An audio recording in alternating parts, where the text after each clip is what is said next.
Okay, so I'm sharing my screen and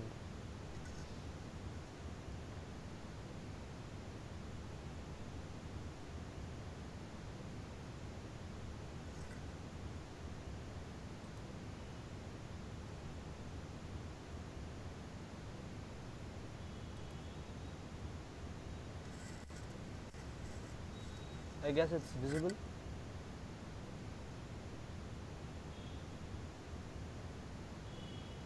Please, anyone, let me know if it's visible or not. Yes, Marlo, it is perfectly visible. Okay.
Yeah, there's a message in the group that if you have a recording or not. Yes, I will be recording this session and I will be sending the recording.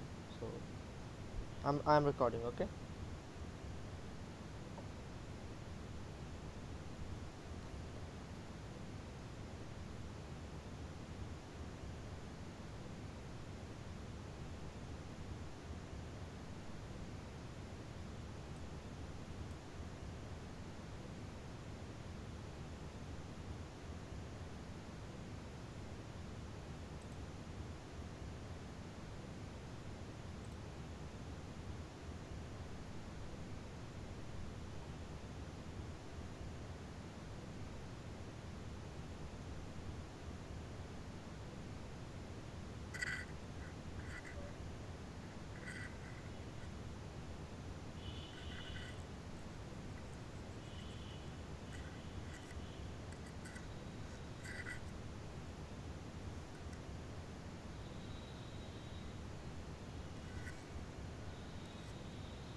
I guess in the group before this starting this, we have a playlist regarding all the malware videos that we have, especially the introduction video is important regarding this class. So if you have watched it and if you have any doubts regarding that video or the history of malwares video, it would be great to clear it up now. We would be discussing that a bit in the class, but it would be better if you would clear up those doubts. I guess it's about 6:30.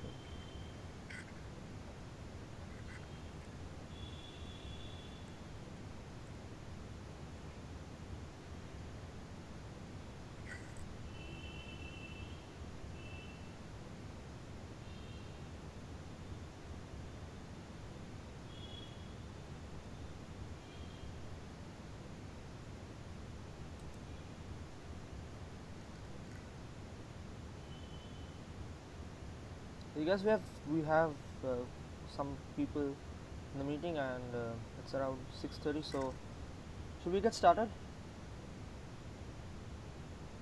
Ritik, give me a heads up. Yes, let's get started. Sumalada. Okay. The screen is perfectly visible and the audio is okay. Please confirm one last time. Yes, yes, it's okay. Yeah. Okay.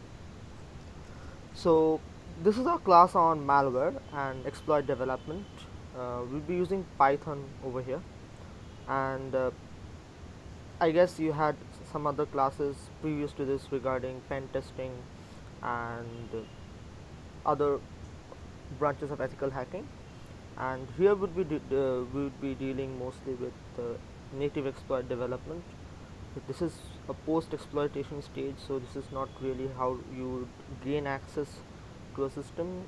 We assume that you have access on the system, and somehow either through social engineering or you got in through some network access. Anyhow, you have access on the system. So what you do with the system, so you run exploits on the system, either to get information out of it or connect to this somehow, uh, try to remotely administrate the system and run commands on it, or get stuff on the system going to give you information back, or which would help you uh, to gain harmful potentially useful information, which would be harmful for the victim who is on the other end of the system. So that is exactly what malware development is. I have written a bit about it on the notebook, and I guess that's a most comprehensive way of looking at it. This is not like all the other forms of like ethical hacking, where we mostly use tools or we concentrate on tools.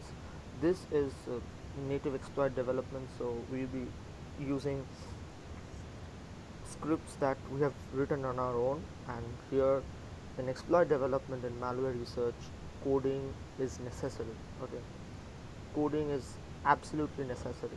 You cannot get around this without knowing coding. You can get around a lot of pen testing without actually knowing coding, but in malware research, you can't just do that. You got to have a bit of coding knowledge. You got to have knowledge of computer architecture if you are to develop malware that's absolutely proper, and that would work. Okay, so uh, I guess we have had some videos on the introduction to malware and history of malware development, and that's I guess on the YouTube channel of ZeroDollarSecurity.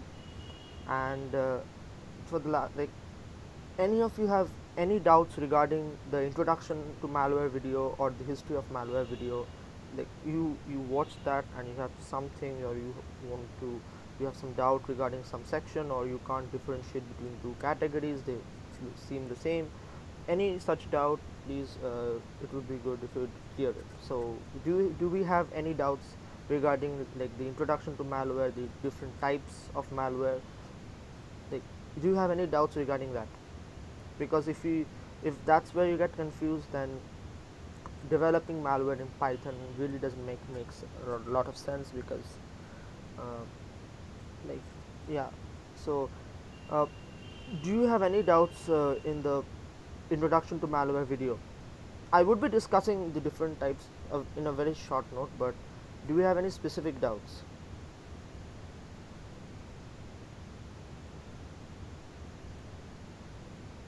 Hello.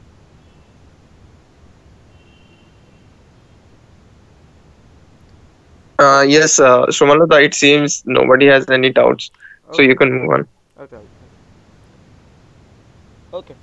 So what is exploit research, and how do you go about exploit research? So exploit research is really in a more broader sense, and it has a far more impact on society than normal pen testing, because pen testing, you are potential, on the other side you have sysadmins, you have network admins, you have some organized, like it's website, so it's a web admin of that website, and that's who you are targeting.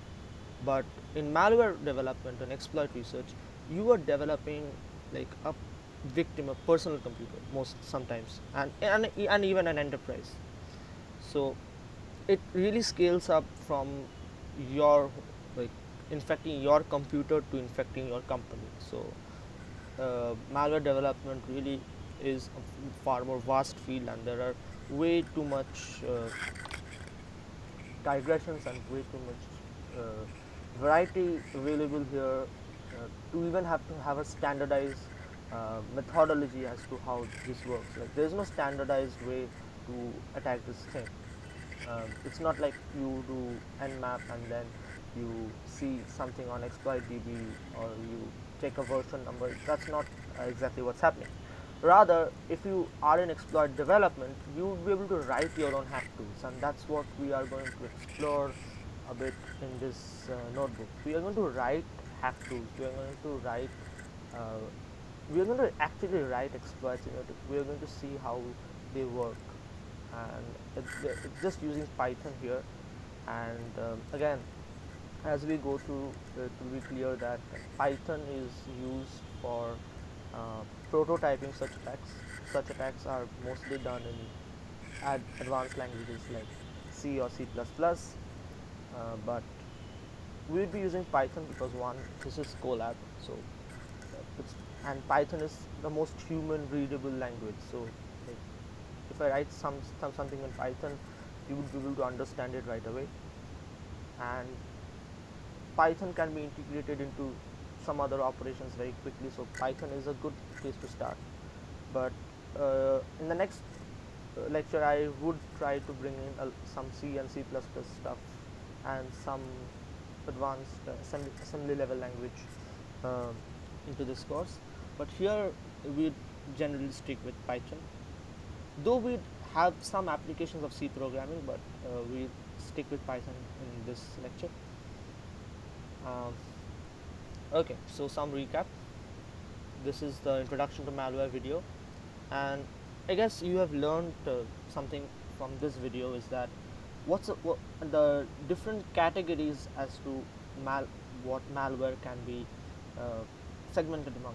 What categories of malware exist. The first category is a virus, uh, and the next one is a worm.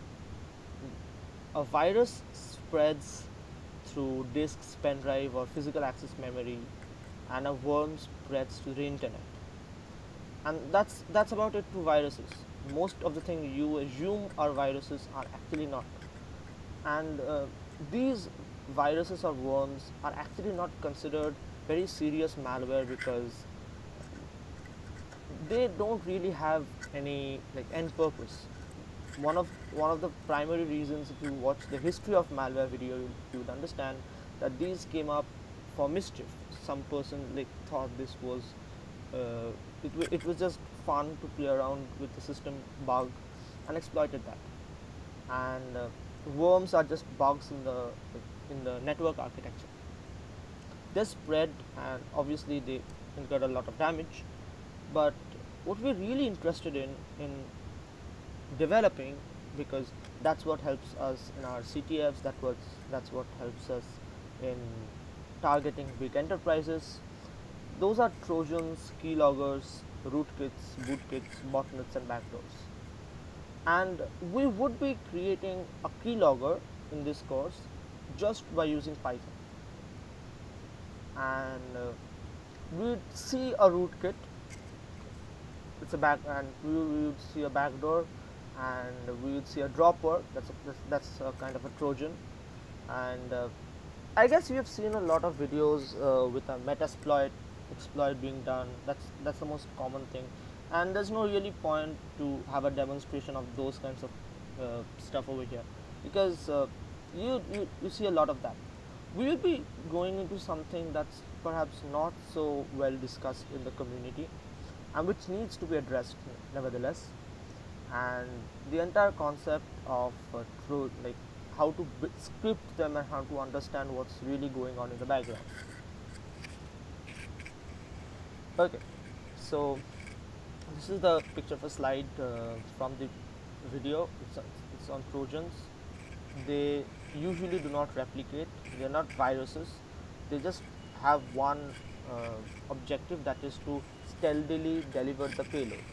And the payload may reside on the system. The payload may be inside the Trojan's code, or it may be on the internet. And as we will see in this course, it is possible to download stuff silently in the background and deploy it, and we'll be doing that using Python. And this is a backdoor and a rootkit, and rootkits are used a lot in CTF for privilege escalation purposes, or like they have it's basically a backdoor, and we will be seeing a sample attack shortly by a backdoor, and what are the uh, components that are required in a sample attack. And we will be looking at backdoors in some detail over here, and in a greater amount of detail in the next class when we discuss shells. And that's really the course of malware development. You learn smaller exploits, you learn how to deploy exploits like keyloggers or file dumps, like they take the names of all the files and give it to you back, which are on the system, and then at the end you deploy all of them through a shell, through backdoor. So you can use a backdoor to first create a connection with the system, and then you can silently deliver a payload directly, or you can put a Trojan. So these viruses, like these malwares, sorry, are used in tandem. So it's not that for a single attack only like one kind of malware has to be used. And there are certain malwares which absolutely have financial gains at the goal, like ransomware. um, those are entirely different. That's not what we could even discuss scripting openly, and we'll be seeing like stuff that's kind of out there, but the code perhaps is not that well explained, and I guess it needs to be addressed. And I guess I have put links of those videos in the notebook for the history and the introduction of malware, and really be helpful if you go through them. Okay, cool. Now, this is a sample attack case scenario. We have attacker who is actually like connected to a server that has a command center hosted on it, and the attacker can interact with the server. This server is actually receiving connections from a victim machine which has been infected by the malware, and the victim machine does not directly always like go back to the attacker. It goes to the server, and the server has taskings for it. The server manages these victim machines, and there could be multiple of these victims, and the server manages them, and the attacker communicates with the server and controls the victim. And what we really want to understand is that how does this infection happen in detail. I guess this part is what Metasploit really shows you, that you have something, you you launch a meterpreter over here, and you actually run a listener on your local machine, that you could run that on any remote server and make it like you can connect it to the victim machine, you can run it over there. It can be AWS server, it can be Azure server, but that's not what we are really interested in. We're really interested in how the infection happens really.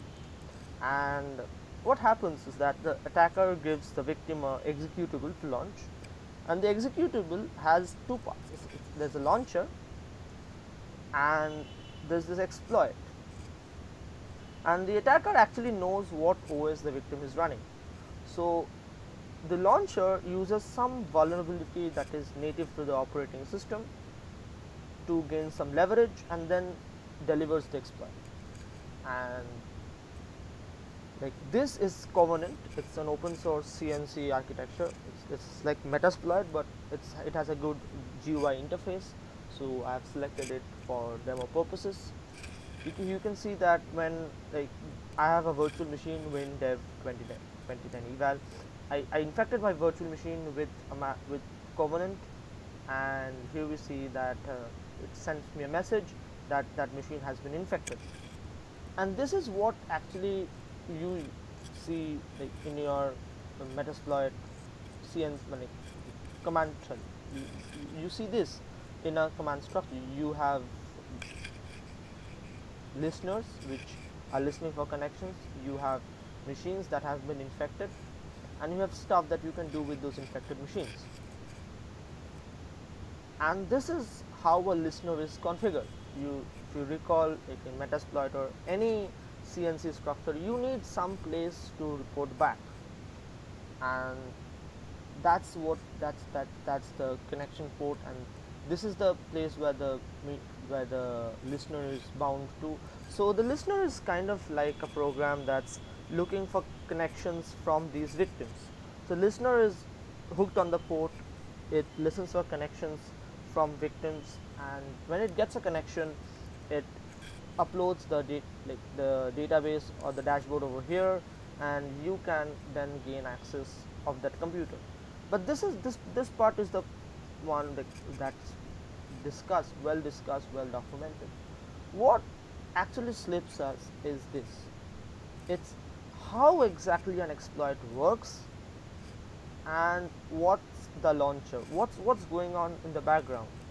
Like this part is something that most people understand. This is a simple program that's just looking for connections. I give you an infected file that wants to connect to my computer. It connects to this program that's listening for connections, and we can then control stuff. But how do we actually control stuff, and how does this executable bypass antiviruses, bypass firewalls, so to say, and then connect to our machine? Like even send a connection like that to our machine without getting detected. And once it gets connected, if like we send a command to the backdoor, this in fact is a backdoor attack. So we send a command to the backdoor to be executed. How does this exactly happen? When you tell your Metasploit, like when you tell your MetaPreta shell to take a screenshot, how does it do that? What exactly goes on in the background? And that's what we really need to understand if we are going to be seriously connected with malware development. And for all that, I really want you to be connected to the community. In this notebook, I've given a small Discord server link. That Discord server is not our official Discord server. That's just the Discord server I use for malware development only, malware development and research. So you could just go to that Discord server and join this, like, and we can really discuss about different kinds of attacks in greater amount of detail. I'll be skimming through attacks in this course because we really don't have time and or like the resources right now over here to explain. But if you get to our community, we can develop malware, we can understand different kinds of attacks that are happening, and we'll really be able to do a lot more in this. But yeah, what we need to understand is, if we want to write our own malware, if we want to write our own Metasploit, so to say, is that how exactly does that exe send such a request? And even if it sends such a request and we connect to it, how does the process after that work? How does it actually take a screenshot? How does it actually, when we send cd to it, how does it actually change directories? How does it list the files in that directory if we tell it to do so? How does it happen? And you can get some hint over here, seeing that all of these implants are written in C hash, and we'll be writing our implants in Python. But for like, more serious business, we will be using C# or C++, and Covenant actually uses C#. And what it does is, using C# it writes these small exploits, it writes these small scripts, and those scripts are actually what in the background help this to take a screenshot or change directories and do all that without alerting antiviruses. And a launcher is something different. A launcher is what lets these work. There's a very fine difference over here. The launcher has OS specific vulnerabilities and it's built on OS specific vulnerabilities. Some important words over here are shellcodes, which are used extensively in malware research. I would be covering shellcodes in the next video, but shellcodes are used extensively in malware research, and if you understand shellcodes, then you can practically write viruses using assembly level code, and that's what we want, right? We don't want to use tools, or we don't want to use stuff that's pre-made. We want to find a bug and exploit it on our own. And what shellcodes does is that it lets you write assembly instructions and execute them through a program. And we see that there's this install util and ms build, and these are all Windows vulnerabilities, and these are all vulnerabilities that the Windows OS has. And the launcher uses these vulnerabilities to create space for these exploits to work.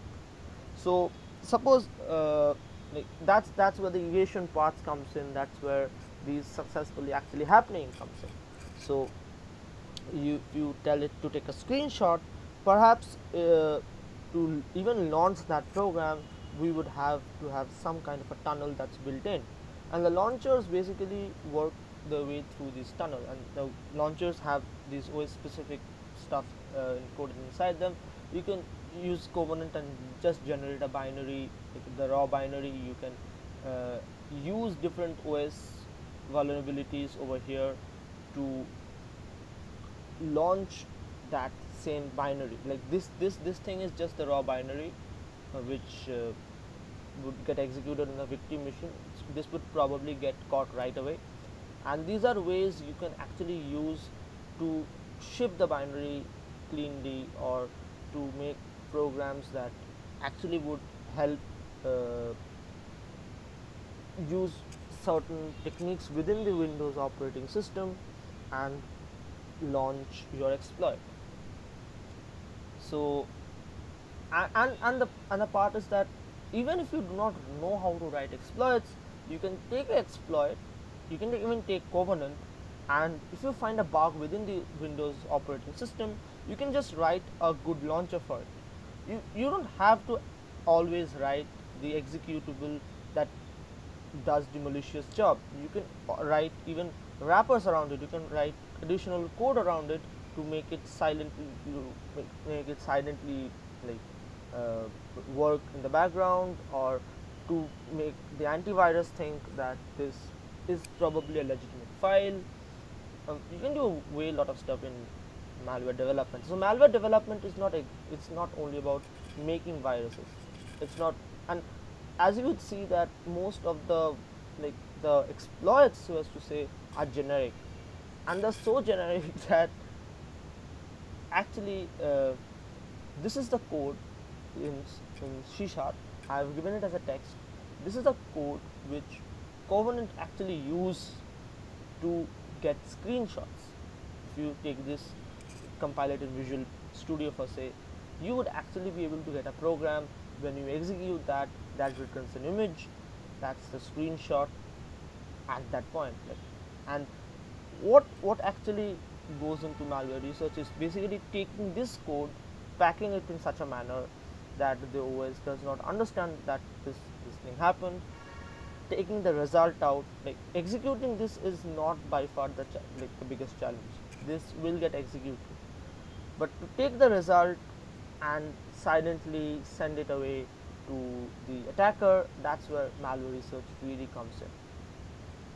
And we'll not be covering AV evasion in detail over here, but I want to cover some amount of AV evasion in the next video as well. But here we'll mostly be seeing how to write exploits and how to write these kinds of code. This is in C sharp, how to write one in Python, and really make your own tools. Okay, So stage, like how will this course go on?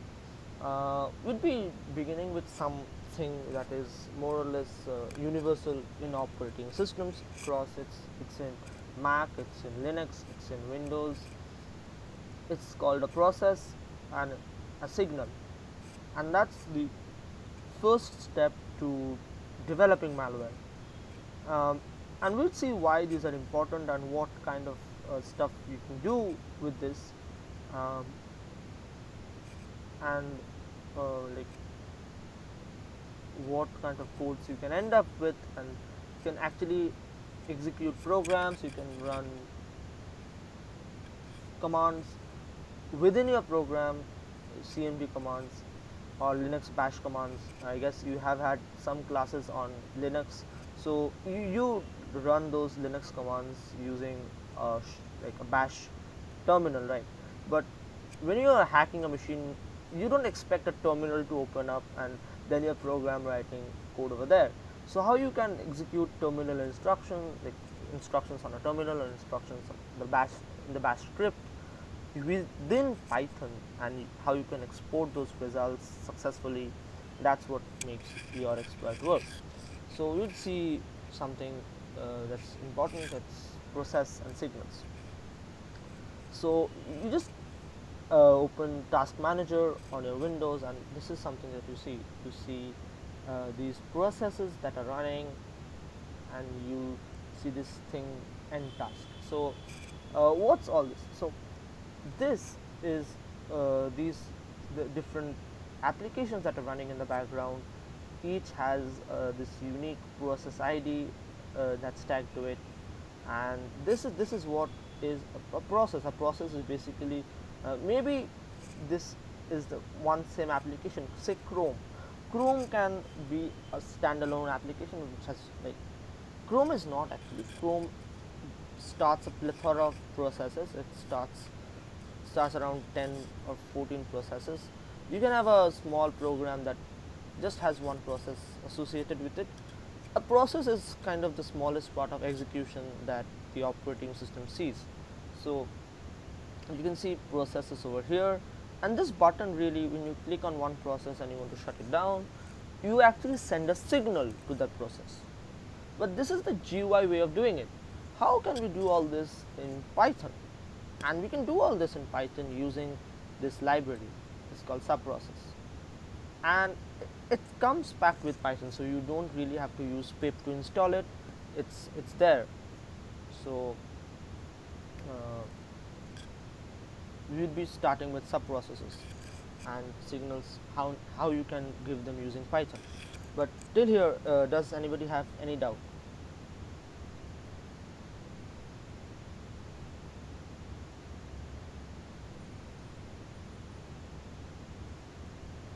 Like, do you have any doubts still here?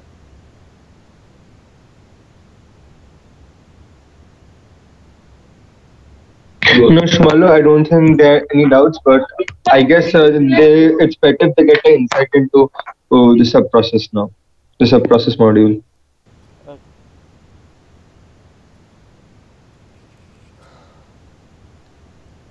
um, and we'll be starting using a very, like, simple thing we'll be using, and subprocess are widely used in automation. So uh, it's not only in malware that you use it. um, let's check it out. So this is the way you import subprocess, and you have a command which you can give it within a string. Say pwd present working directory. You've learned that in Linux classes, and this is how you run that subprocess. um, and you see that this output actually, I've run most of the cells over here so that we don't have to actually wait and like, watch for it, and let's just run it. And you see that you don't actually get an output that you're supposed to get. To get the output of the pwd command, you use this thing called check output, and this returns the output as a string. So you see, uh, in Colab we have this file system, and this is basically called content, and this is the output of the pwd command. we can do a lot of stuff over here. We can change the command over here. We'll see that we can change the command over here, and we can check the output of these commands. And so this is a Python program. We are not using the terminal to execute the pwd command. We are doing it completely through the notebook, the Python code, and that's how Python really gets hold of machines and it executes commands on them. And let us execute this command on the bash. Anything which has this exclamation mark preceding it is running on the bash. So psox, this is the output of psox, and let's do the same thing like using subprocess. Okay, so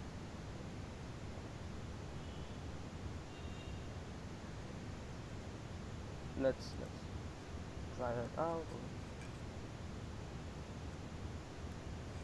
Let's first do ls once. Okay, and let's check the output of ls, and you see sample data, and you see over here that this directory has this file sample data. You can also, like, when something has these kinds of, it has one command and an argument, you can actually use this. This is a much better way of doing it. Use it. List, yes.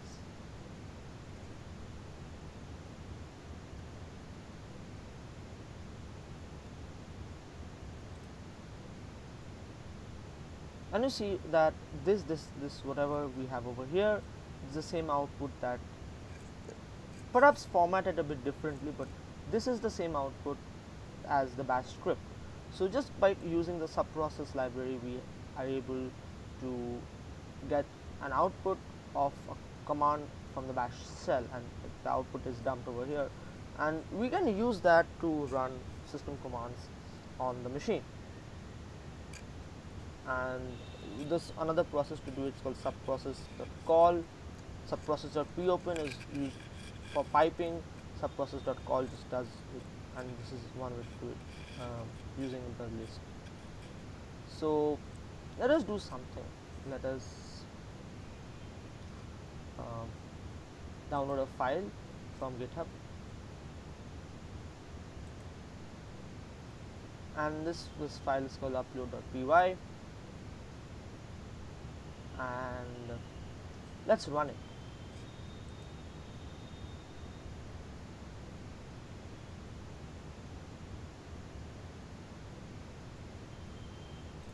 Let's check the contents of the file, and you see over here that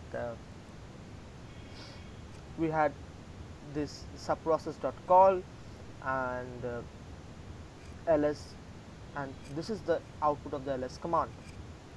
So this Python file, when we run it through the shell, this Python file gives out this output. So this is one way we do it, directly loading up the script and running. Just to demonstrate, we would install NetTools, which has netstat, which we'll be using over here,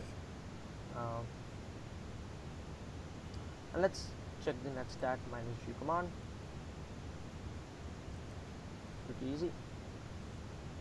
And now we come to one part which we use sometimes in prototyping simple exploits, that's sending a mail. So how do we send a mail using Python? We send a mail using Python using the SMTP link, and this is something that you will use when you are creating keyloggers or simple keyloggers or stuff that emails you back outputs, and this is one of the very fundamental things in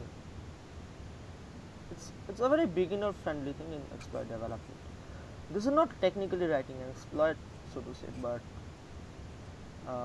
this is one way you can use a programming language capabilities to your own advantage. So here you see that we have this script, and to actually let Python send mails to you, you would have to have either two-factor authentication on, and then you would have to set an app password. You can see that this is not the password for this Gmail account, and I'll be revoking this app password, so just after the class. So this will be the point of copying the same thing, but there are a ton of videos as to how to set app passwords, and this you have to do this if you want to send in stuff through these apps.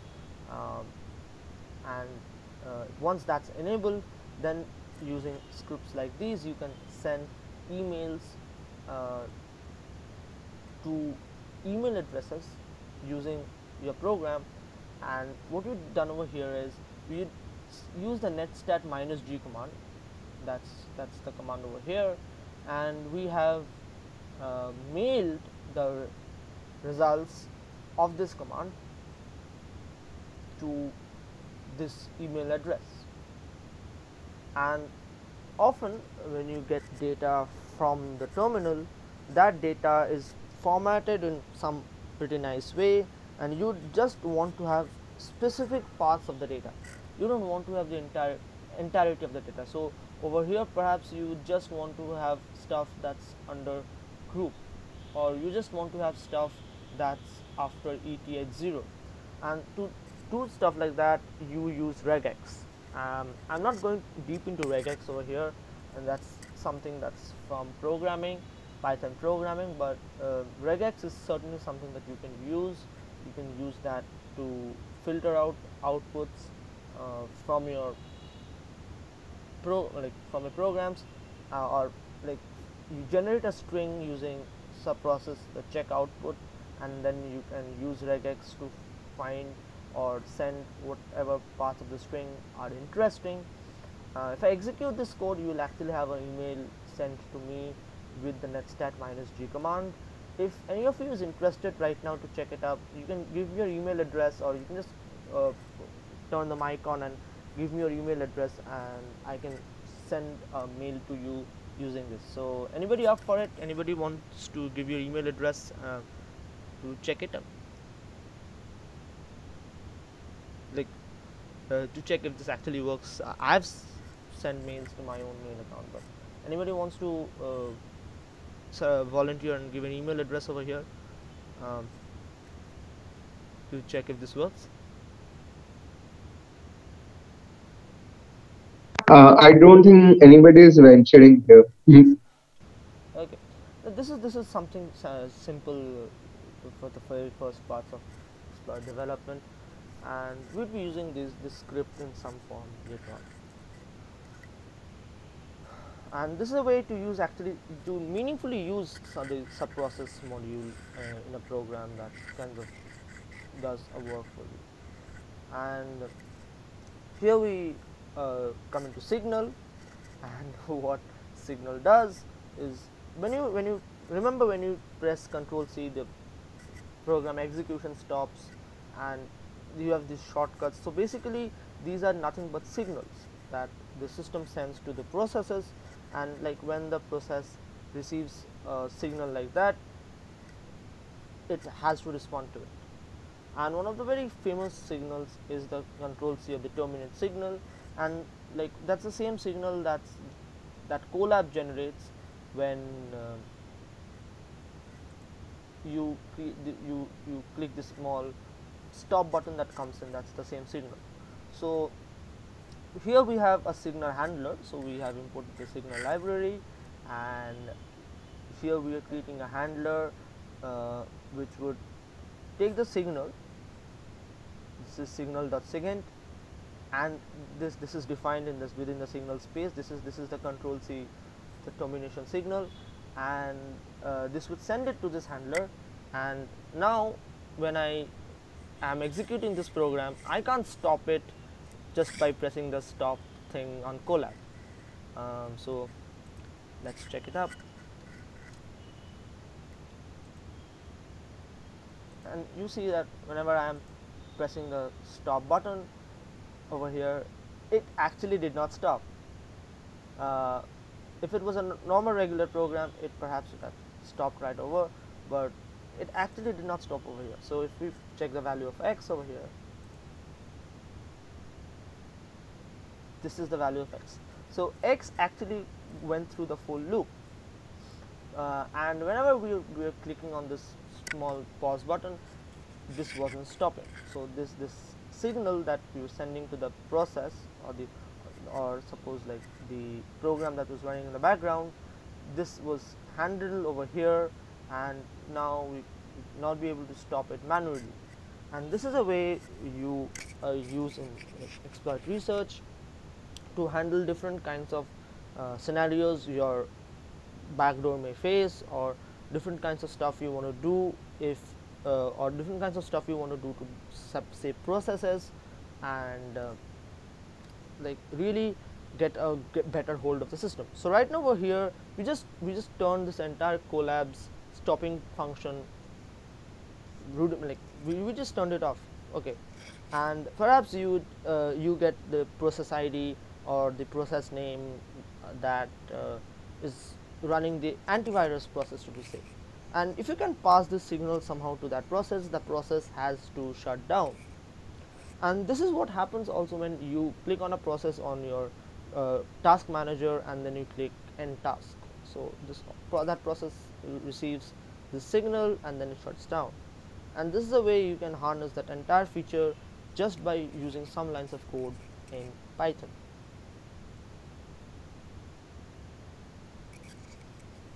And this is a more concrete example. This is a code that would dump the file names at which are present in some directory, and this would dump them on the output. So we have this sample data folder at the content place in our virtual machine over here at Colab. So if I run this, and if you see sample data, these are the files within sample data: ascombe.json, readme.md, csv files, 4 csv files, and you see that's exactly what's come out over here. So if I was creating a backdoor, if I was creating stuff that I would need to enlist the files in that directory, or enlist the files within say a particular directory that I know exists within the computer, there's a C drive, or there's a C in Windows stuff, or the documents folder in Windows, I would use this to get the entirety of that directory as a tree. And you can see over here that this is a Python program, and this works perfectly to handle these kinds of scenarios. Okay, so now we have some idea of the subprocess and the signals part, and we've seen some small scripts. We have some small scripts which would help us build prototype exploits, and now we'll be looking at some real exploit code that have been written in Python, and we'll be looking into this from a more detailed perspective. So before we jump right in, anybody has any doubts regarding subprocess or signals or this small emailing, and if you understand this program is pretty simple over here. It just uses this OS library. OS and sys are also important libraries you can use to harness like things within your operating system. And this program is really, I wanted to research and find out why this works this way.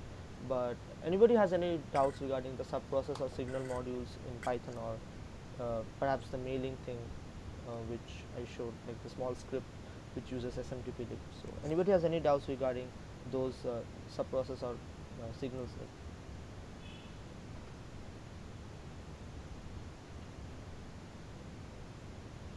Okay, so we'll move on to the next category, and that's actually writing small exploits in Python, and how you can write some of the types of malware that you saw above in Python. um,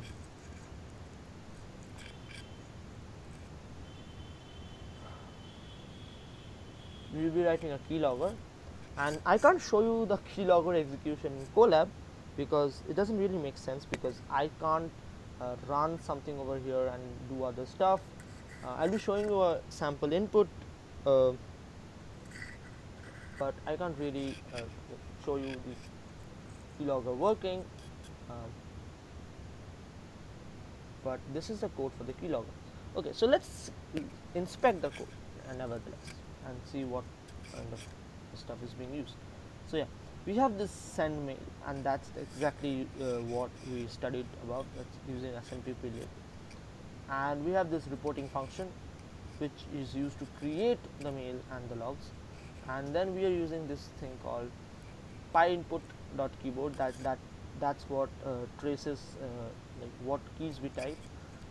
These are all stuff, and this has threading involved in it, and these are all stuff from programming. I can't really take you through the entire process of explaining how threading works, or how stuff like this is also written in object oriented form, so how these kinds of stuff work.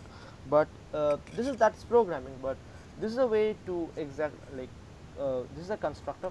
You can get that it's a constructor, and this is the append to log function, which basically updates the log every time there's a key press, and this is the process key press space.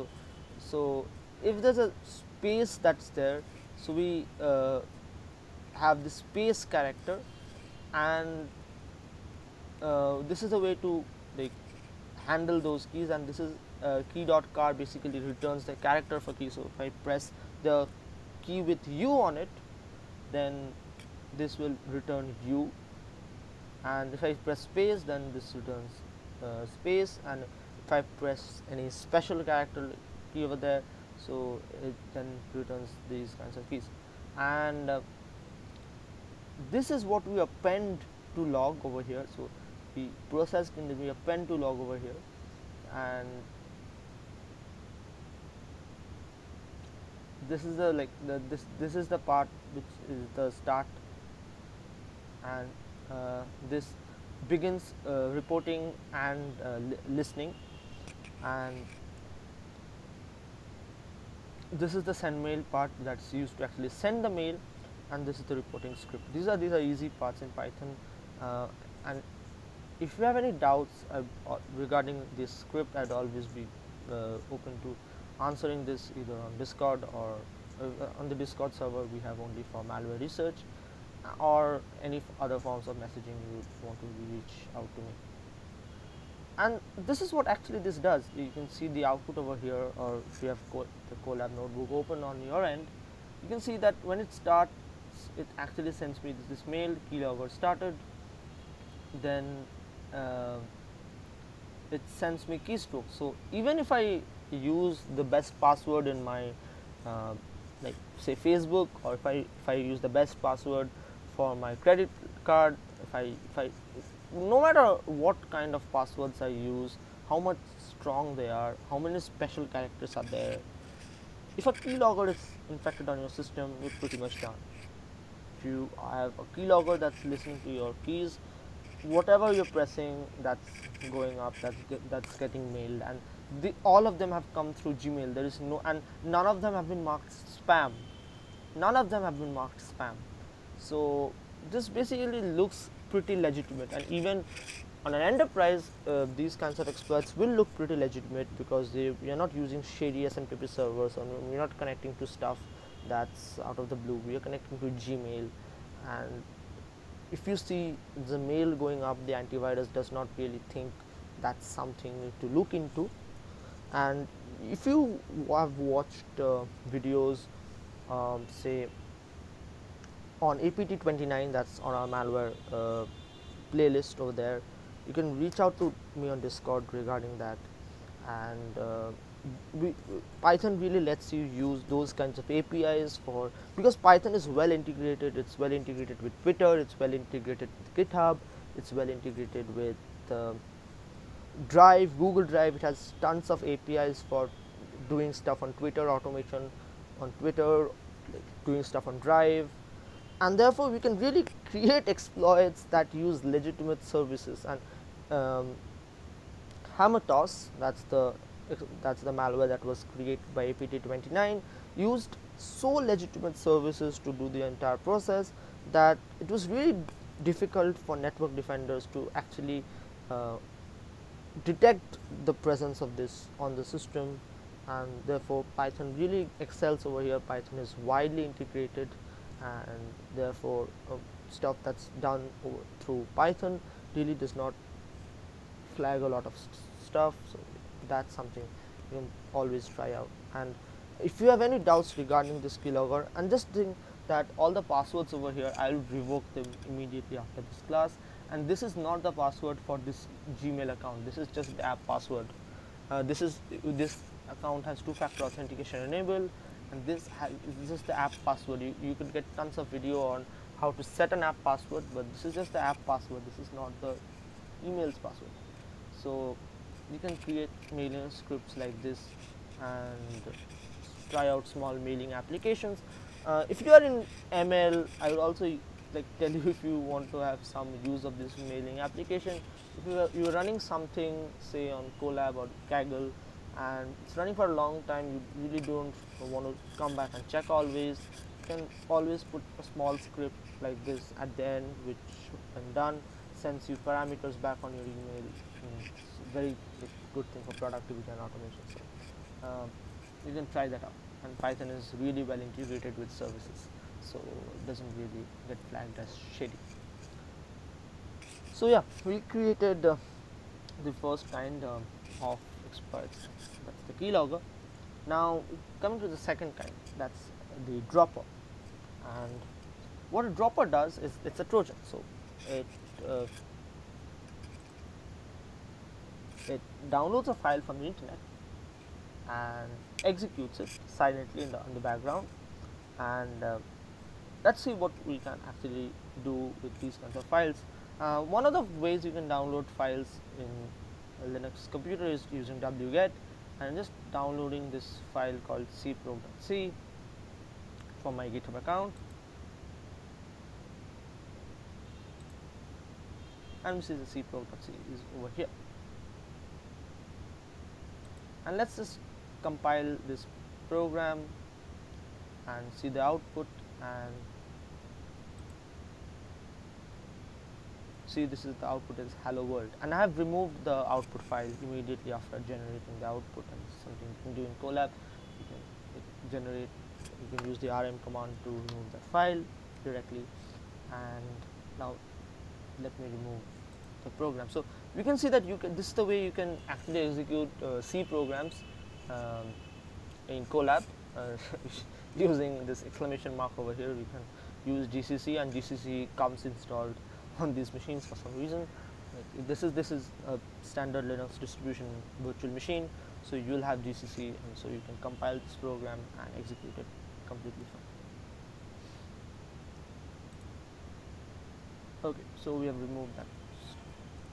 And let's do the same thing. This is with wget and like GCC and stuff. Let's do the same thing with subprocess, and instead of using wget, we'll be using this thing called requests, which does the same thing. It kind of downloads files or gets you the basically it gets you the HTTP request out of it, HTTPS request out of it, and you can use the request's content to actually view the contents, and you can write them to a file, and that's what we're going to do. This section is basically just the download URL, the function download URL. Just give it a, you pass it a URL over here, and it gets the response of that URL within this variable called res. If you print this variable, and you print this variable res over here, just you can print the res, and we can print res.content.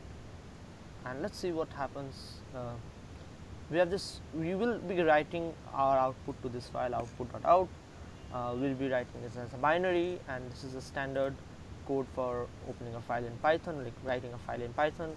And we'll be taking the request, and we'll be writing down its content, and we'll be using the dot write command over here and then closing the file. So let's see.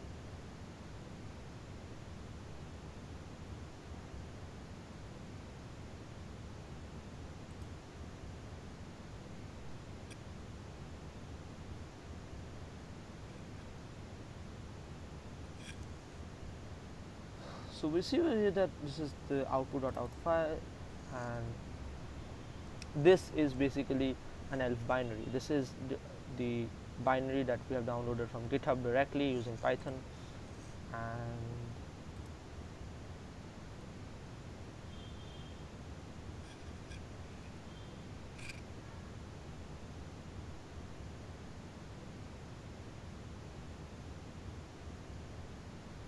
some small error here.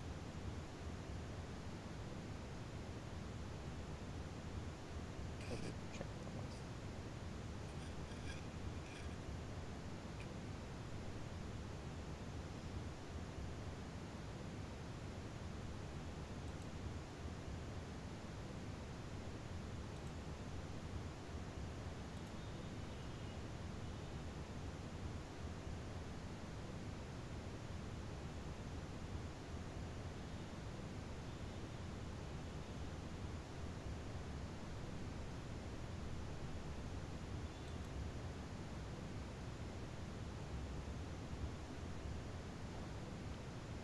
Okay.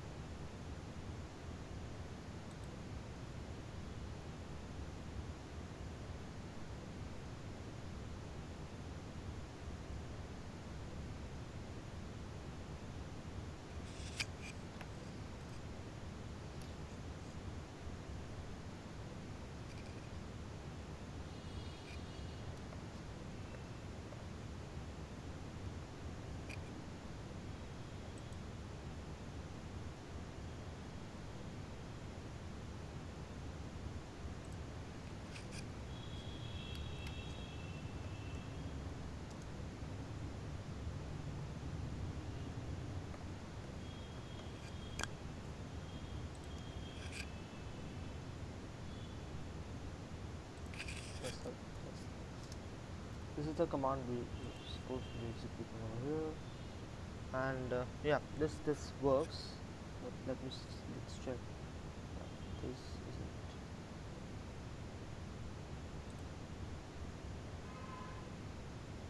Okay, for some reason okay. So yeah, I don't know why this exactly happened. If you catch the error in the code, so basically we did the same thing. We just use chmod over here, um, and I guess this is the issue. I guess because okay, that really should be okay. I guess like, this is just setting the permissions in Linux using Python, and this is running the file using Python over here, and we get the same output. We get hello world, and that's what the this binary is supposed to print. And this is the entire program to download a particular file from a URL and then run it the entirety using Python. You can take this on your system, and this is specifically made for a Linux system. You can, if you want to do it using Windows, then you have to compile something to an exe and then run it from your Windows machine. This is made for Linux, and you can use this in your Linux computer to download something in the background using Python, execute it using the subprocess. So here we see subprocess being used, and here we see this request thing being request module getting used to download a file silently and executing it on the machine. So okay, so basically till now we have created a dropper, we have created a keylogger, and what's next? We will be creating a backdoor. And for the backdoor part, Devjit, how much time do we have left?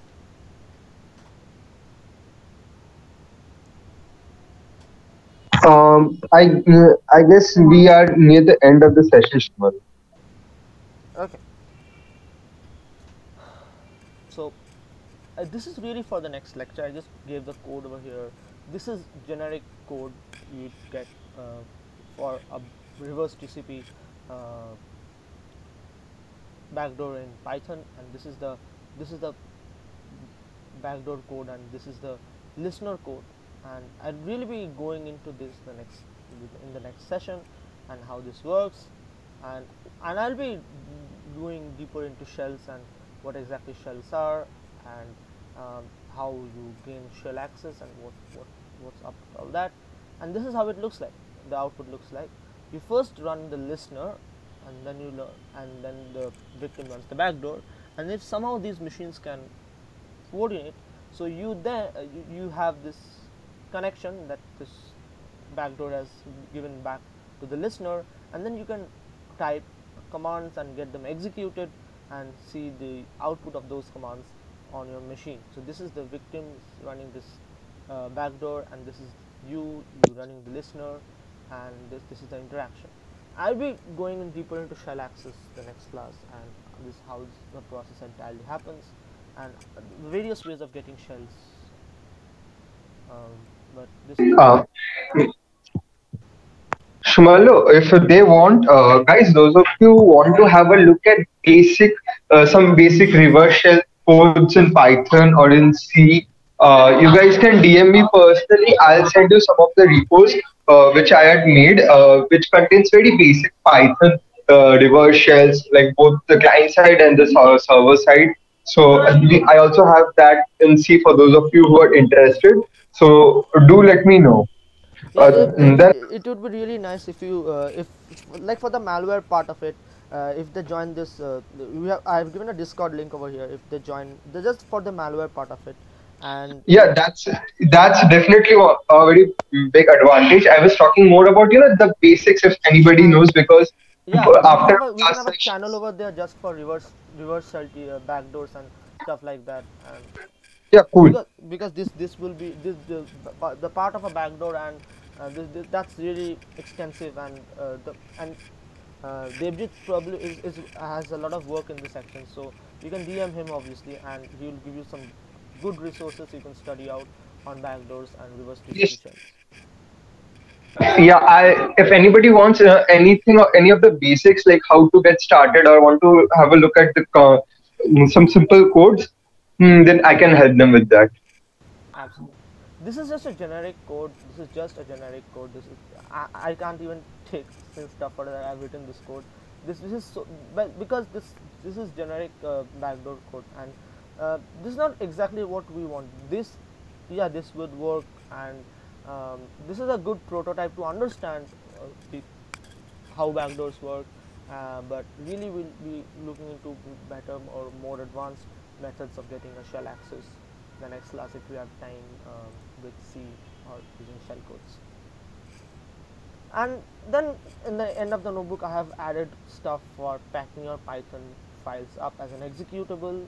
It is using PyInstaller. Probably you know about this. This is just making an exe out of your Python script, which you can, it's a standalone thing. You can run that on machines, um, and you can infect those machines.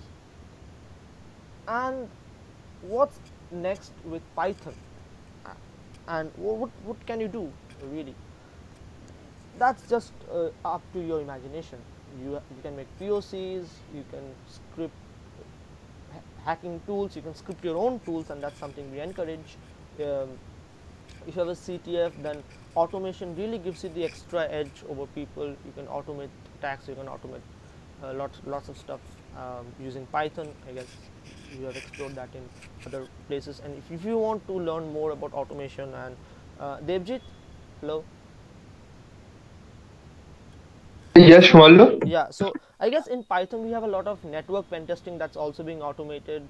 Network testing, and another thing which is very rare, it's that when we're talking about reversing binaries, nowadays we even have tools in Python which are so powerful that you can attach a GDB to some binary and execute it all all the while staying inside a Python environment. So that's also another thing which is quite blooming. We have something Exactly. called pawn tools. I have attached some code over here. Uh, I couldn't get pydasm running right away on Python 3, I guess, but Which one? pydasm for Uh, disassembling. Now, I'll suggest going for pawn tools because it's a better approach. Yeah, Means from a purely from a CTF perspective, pawn tools are more relevant over any other tools which I've seen or any other Python libraries. yeah. They're very easy to understand, and yeah, they do the job pretty well. I have used something called PE file over here, and I have the PE file is something which will let you understand a portable executable.